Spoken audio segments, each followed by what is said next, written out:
Howdy folks, welcome back to Small Farm Guys. So we'll put some pictures somewhere in this video of what actually happened, but as you can see there's a nice big crack here and there, and this is bent down. So we were hauling grain home for the animals, and the trailer lights started flashing and my brakes went out, and so I pulled over and I stopped and I looked, and well, the trailer was almost touching the ground, and the drop hitch was almost touching the ground, and this has come up a lot since we unloaded it. But we're gonna go ahead today and replace this hitch. So we'll show you that process. All right, so in order to take your bolts off, because your trailer hitch is actually only held on by 4 bolts, you need a 24 millimeter socket. You're gonna want an extension and a good impact. Because in Minnesota, we got salt, which means we have rust, so we're gonna have a lot of stuff falling, and as you can see, this is the rust. This is just right outside of the hitch. There's a chunk of rust. That's probably why it failed. Quality parts, right?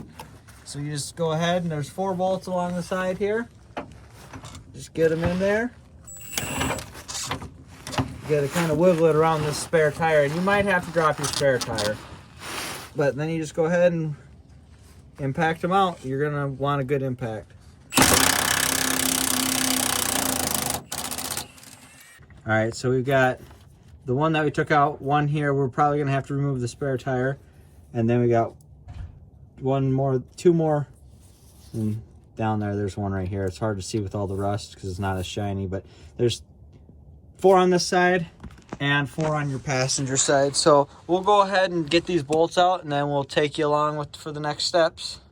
All right, so we got the bolts out. We ended up having to cut a couple of them off just because they were so rusted. You could get them up to a certain point and the impact wouldn't take it through and they would start spinning. So we've got another spare hitch here that we're gonna drop in from a different Ford. So we'll go ahead and we'll show you we're putting that back together. And when you're taking these down, they are heavy, so it is nice. What we ended up doing is taking some welding clamps and just clamping it down, so that way we could just release the clamps. And it's always nice to get a buddy over to help you, because they are kind of heavy, especially when you're trying to lay there and push them up and down. So we'll go ahead and we'll show you the reinstalling procedure. All right, so we're under the vehicle. I've got 1 bolt in and the clamp here, and we've got 1 bolt in over here. So I'm gonna just go ahead and put the rest of the bolts in, and then impact them tight, and we should be good.